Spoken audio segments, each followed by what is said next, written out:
So welcome all. Right now you should see the homepage of the Pump Up project. I hope in the shared screen. Just a few words to myself. My name is Claus Brandt Christensen, and I am an educational and pedagogical advisor here at SELF, or UCE, and which we are called now because we changed name because of a fusion with another wet school here in Denmark, here in Nykøbing, where I'm sitting. So I'm placed here in the southeast of Denmark at a vocational school that are doing both technical and all kind of vocation educations. But the theme of today is, of course, heat pumps and the digitalization of heat pumps, which is one of the modules that I, together with three teachers, has developed. So Mads and Lars and Søren were the teachers who are supporting me in the development of this module. We agreed that I was the one doing the presentations, and this was due to the English capabilities. So this is why I'm ending up presenting our module. So, as I said, the module is the one about today is one about IoT and digitalization. And the easiest way to access these materials, like you already have seen in the first four presentations, I would say, is through the Pump Up homepage and go through to the results, and then you can enter into the MOOC through that link. And I already opened up the MOOC, so we don't need to wait on the homepage to load up. And to give a good overview, I believe we have the time to start with the video of the module, because that gives a good overview of what we are going through today.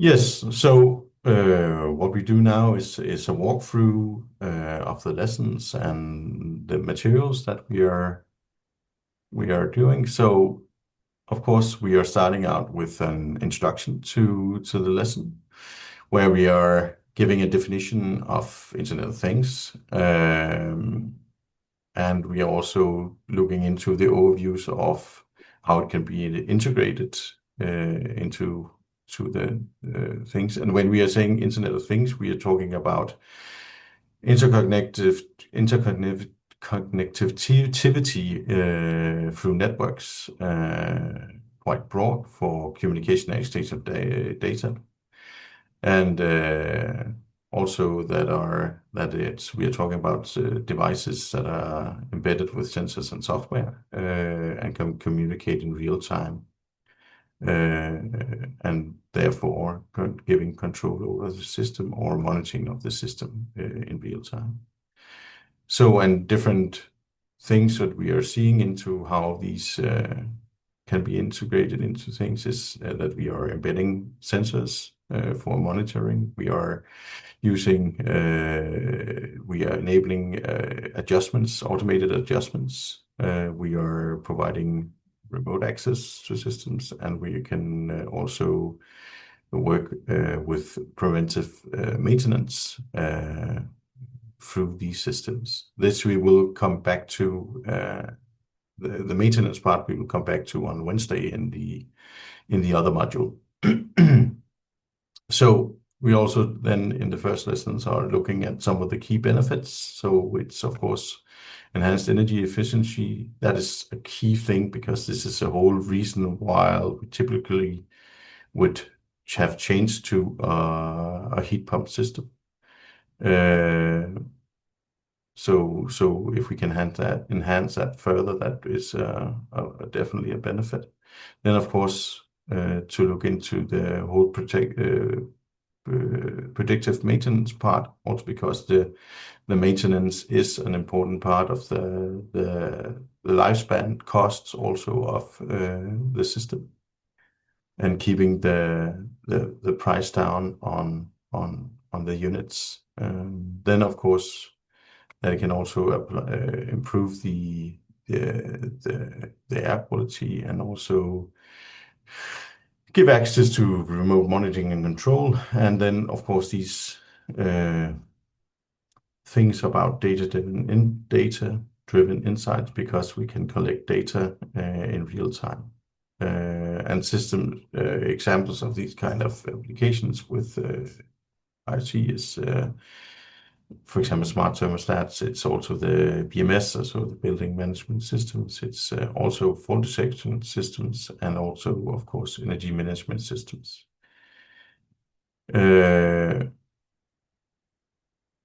Yeah, so that is the focus of lesson 1.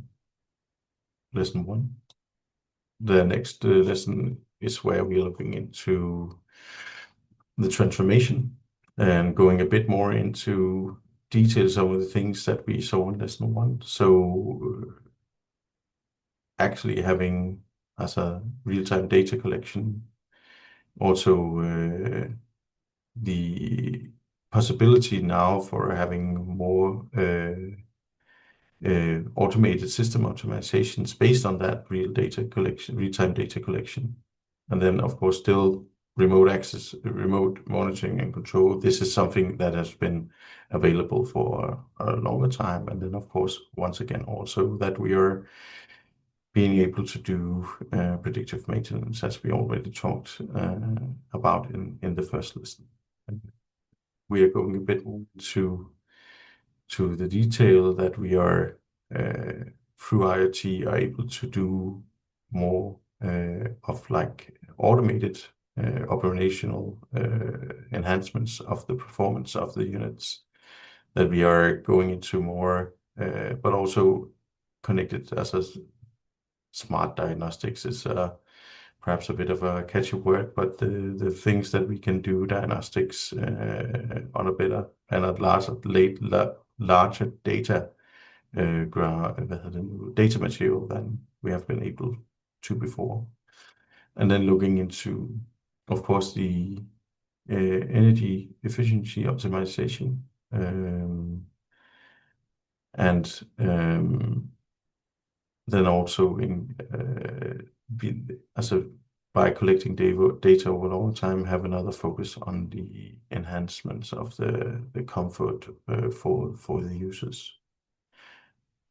And what are the benefits? Yeah, low energy costs, extended lifespan, and then also the quality, but also scalability is a part of this also, because we are not only talking about the single unit, we're also talking about systems, multiple systems that can be coordinated, but also either in residential circumstance where you have different energy systems in working together, but it could also be both, also in a more commercial or industrial size capacity.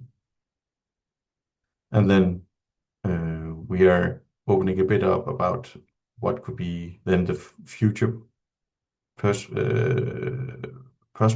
of IoT, and it is the further integration of, we are saying AI, but it is basically the machine learning integration we are focusing on here, but also that we are, as the capabilities are getting bigger because we are getting more abilities to process the data in real time, but also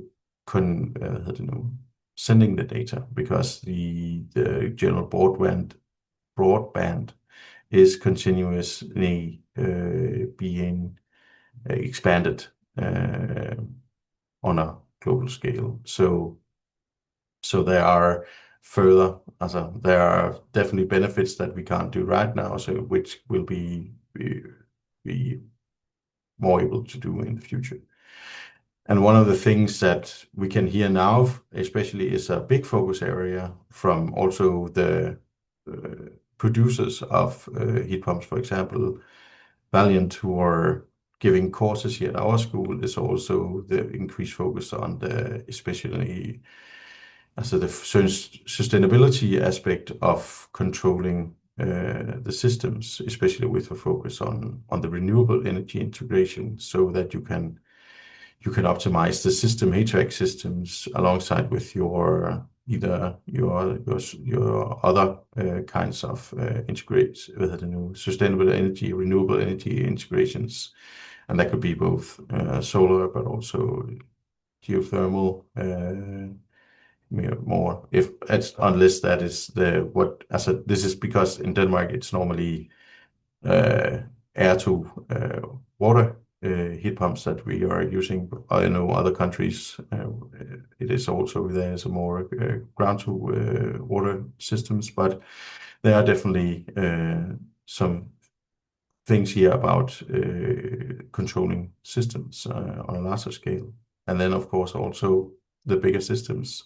How can it play more in like urban management systems? This is what we are seeing right now, for example, in Copenhagen, where you're looking into also not only heating, but also cooling on a city scale. And there, the necessity of automated systems and IoT is even more crucial to get the maximum out of those investments. The third lesson is where we can say the first two lessons is like an introduction and overview, flying into the system. Now we are going a bit more into the definitions. So what is IoT and how can it be working? What are the elements of it? Some of it I already, of course, mentioned, but here we are going a bit more into the details. The same goes for lesson 4, where we are going a bit more into how are we actually integrating systems. Some more members, and it is important to remember that like the scope that we are having for this whole module is a focus on the knowledge about this, especially focusing on knowledge and understanding of these kind of systems. This is also the approach that we are having in the module so far, that we are trying to define key terminology and key aspects of these kind of IoT integrations and digitalization in HVAC. The fifth lesson, looking a bit more into the integration of IoT, also looking into what it actually requires for doing these kind of systems. In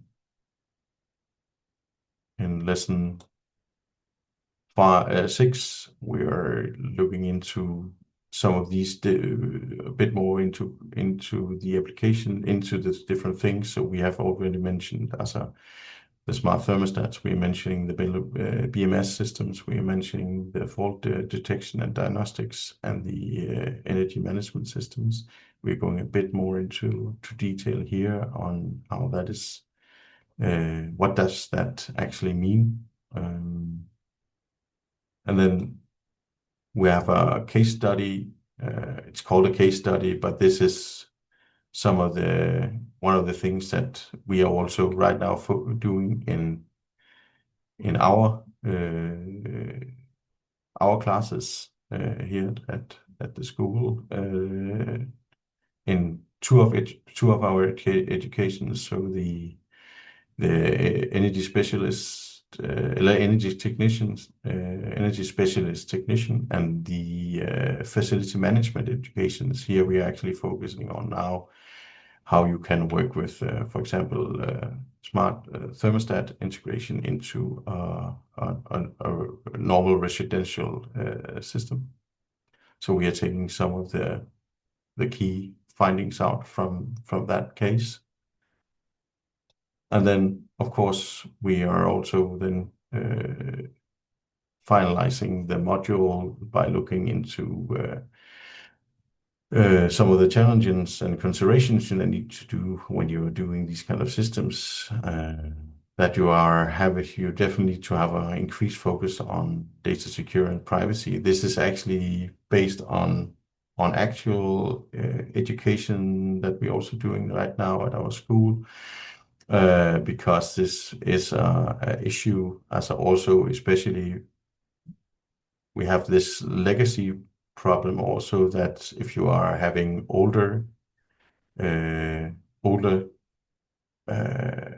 IoT systems, then if they are not updated regularly, you can have security leaks, data leaks into your system, and opening up a possibility for directly hacking into your system. So this is definitely something that you need to focusing on.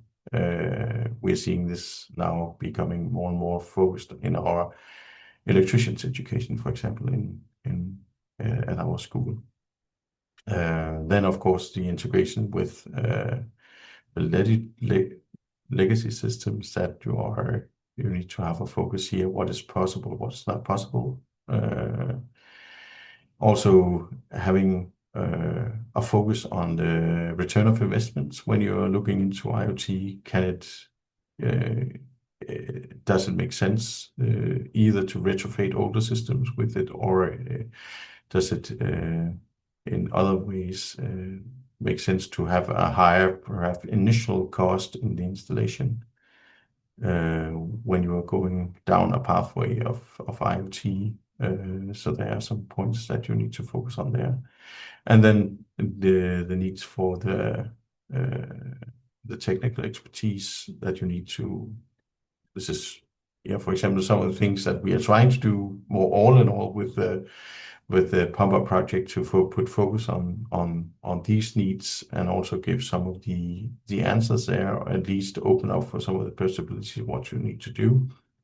But more in general, there is a focus on that you probably to increase the knowledge and skills and competences of your organization when you're going down these pathways.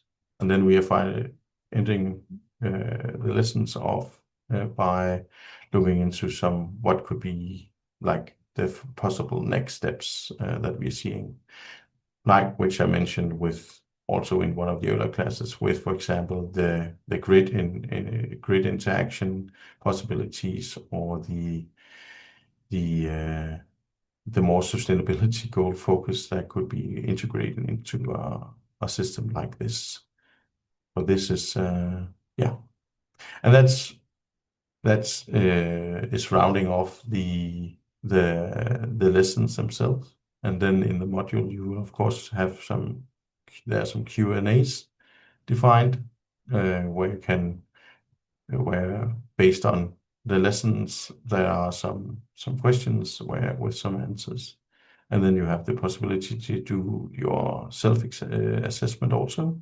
So have you understand what has been in the lessons, and then we also have the two suggestions for practical exercises, or you can see more like group exercises you could do in a class setting. One is focusing on more like a group work setting where you are going together and trying to set up a system. The other one is based on using a tool, and this is why I shared some links earlier. In Denmark, we can do something because we have the Danish Sector Skills Council for energy, the energy education, so electricians and energy specialists. They created a digital heat pump. I shared the link. As far as I know, the homepage, the browser unfortunately can't translate this into English. I tried, but it can't. But I also sent you a link to the developers, so the Sector Skills Council of Denmark, and perhaps if you are interested, you could try to follow up together with the Danish Sector Skills Council to say, could it be possible that this could be available in another language? But at least we are using this simulation tool to give our students a better understanding of how our heat pump are working in the connection of a system.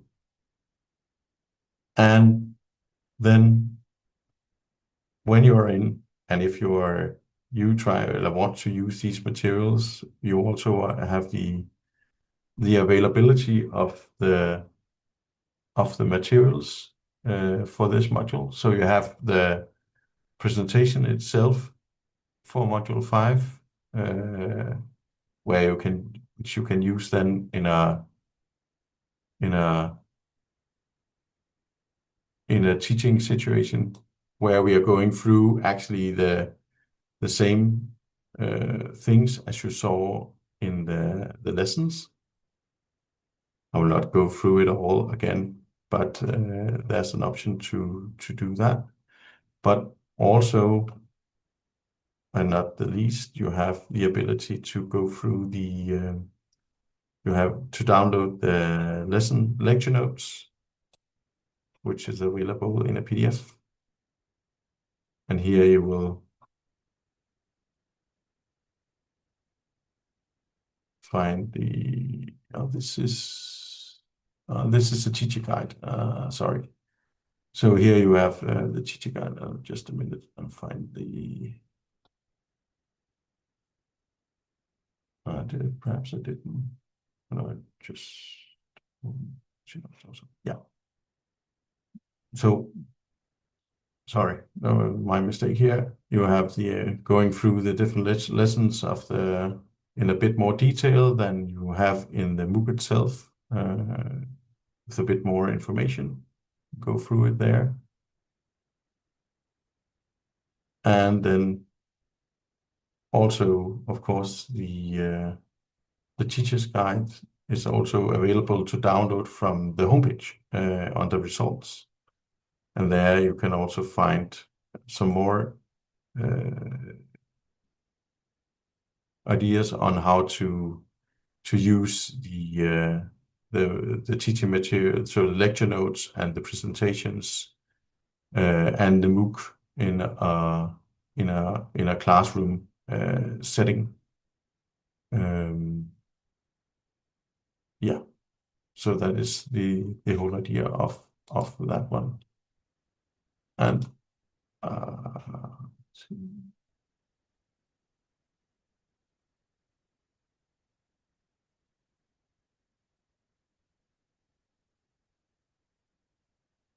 sorry.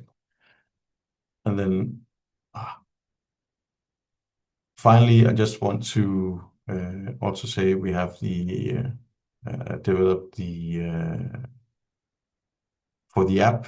There are also some which you can also access through the homepage on the results, and please do that. Yeah, also some simple input regarding digitalization. So that is a quick walkthrough of the module 5. And I saw there was a question regarding if there any digital tools for simulations. Yeah, as I said, unfortunately right now the tool I shared with you is only available in Danish, and it was not developed as a part of the project. Our project here, it's developed by the Danish Sector Skills Council for the energy educations. But as a perhaps if it would be something that we could perhaps we could do some sort of collaboration with that it could be available in other languages. They are one of the institutions that we have asked to sign a statement of support for the project. So this could perhaps be some of the things that we could mention for them. I have had a meeting with the one of the educational advisors in the council. So, and this was perhaps something we could say, could it be further developed? Because I believe at least an English version could be interesting, and it could also be quite useful in a Danish education context, because we're also having students with Danish as a second language. So other languages could be nice. But right now we have not developed like digital tools for simulation as a part of this project. It was not in the project.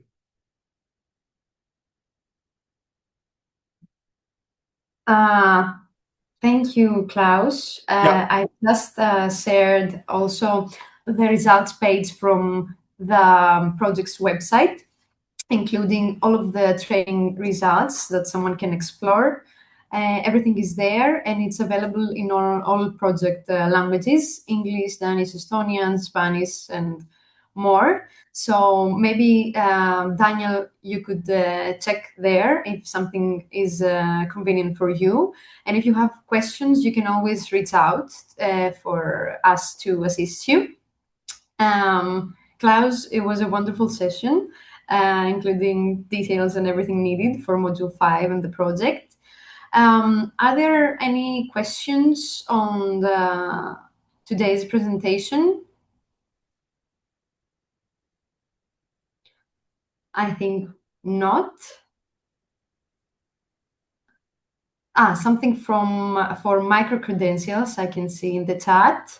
I think this is more of a ECQA part in the project, the Austrian partner, creating a certification scheme for the course. Daniel, you can see everything, as I said before, on the website. Also, the certification and the certification body that's a partner of the project, and you can discuss with them further for possibilities of joint activity like this you're describing in the chat. I think I will also leave some of the emails of the partners on the website, because Innovella also manages the website, for someone to directly contact the responsible partner for its activity and its part. The next session will be on Wednesday, the day after tomorrow, same time, continuing with Module 6 of the Pump Up e-course. And I think I can leave you to your free time, to your day, and see you on Wednesday. See you on Wednesday. Thank you very much, Klaus. Have a nice day.